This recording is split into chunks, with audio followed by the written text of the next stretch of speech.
Le destin de Mason Greenwood à l'Olympique de Marseille est devenu bien plus qu'un simple fait divers de mercato. C'est une véritable tragédie grecque moderne qui se joue sous nos yeux, où le talent pur, la rédemption et les enjeux financiers colossaux s'entrechoquent pour décider du sort de celui qui, en une seule saison, est passé du statut de pari risqué à celui d'indispensable icône de la canebière, et si vous restez avec moi jusqu'au bout, vous comprendrez pourquoi le sort de ce joueur ne définit pas seulement l'avenir de l'OM, mais aussi sa capacité à redevenir une place forte du football européen. Imaginez un instant.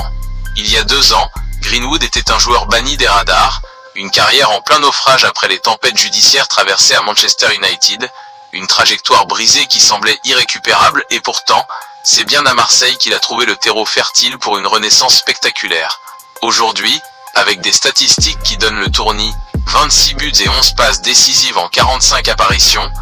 il ne se contente pas de jouer, il porte l'OM sur ses épaules, transformant chaque sortie au Vélodrome en un spectacle de précision chirurgicale, une détermination qui a forcé le respect de toute la Ligue 1. Mais alors que son nom circule désormais dans les bureaux de l'AS Roma sous l'impulsion de Gianpiero Gasperini, ou dans les rangs ambitieux du Fenerbahçe, le nouveau directeur sportif Grégory Lorenzi a planté le décor avec une fermeté olympienne. Personne ne partira au rabais, et le prix pour arracher ce diamant brut est fixé à 55 millions d'euros, bonus inclus. Ce chiffre n'est pas qu'une simple étiquette, c'est le reflet d'un dilemme déchirant pour un club qui, malgré la nécessité économique de capitaliser sur sa plus forte valeur marchande, sait pertinemment qu'une telle pépite offensive ne se remplace pas avec un simple chèque, aussi généreux soit-il. Derrière cette exigence se cache la réalité contractuelle d'un engagement courant jusqu'en 2029, une position de force tactique pour Marseille, bien que tempérée par l'ombre persistante de Manchester United qui conserve un pourcentage significatif sur une éventuelle plus-value, rappelant ainsi que, dans le football moderne, l'émotion sportive est toujours, et parfois cruellement, liée aux intérêts financiers.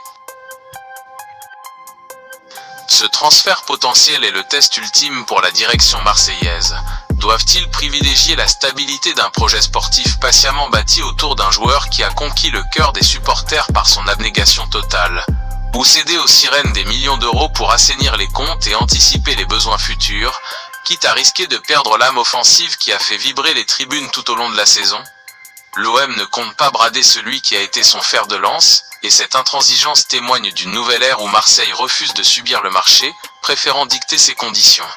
Ce n'est pas seulement l'histoire d'un joueur qui part ou qui reste, c'est l'histoire de la crédibilité du projet olympien face aux géants européens, et chaque million réclamé est une preuve que le club veut désormais compter comme une puissance qui ne vend plus ses meilleurs éléments pour des miettes.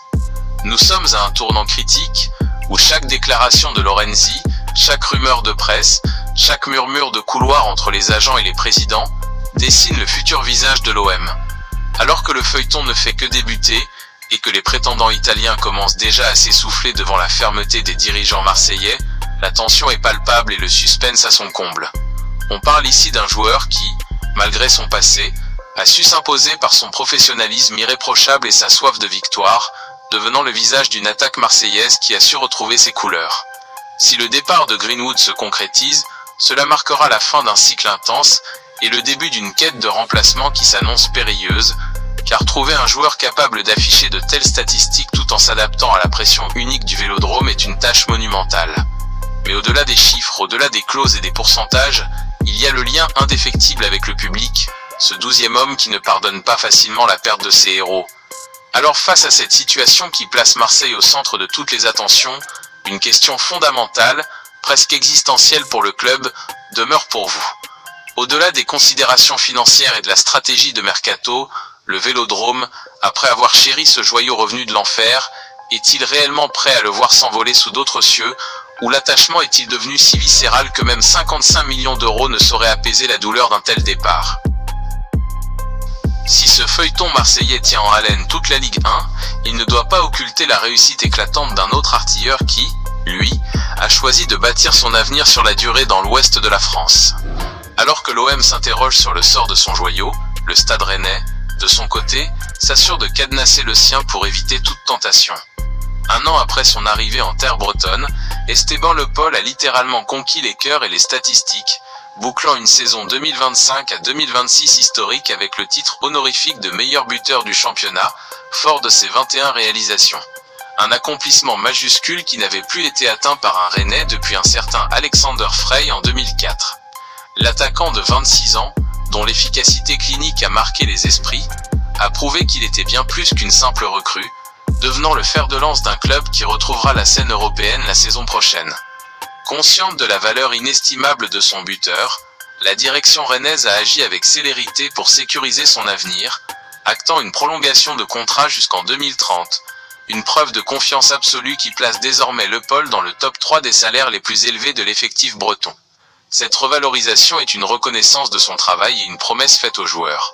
Rennes veut bâtir son futur européen autour de lui, offrant à cet avant-centre, qui n'a encore jamais goûté à la Coupe d'Europe, l'opportunité de briller sur la scène continentale. Tandis qu'à Marseille le doute plane sur l'avenir de son attaquant vedette, Rennes a choisi la stabilité et l'ambition,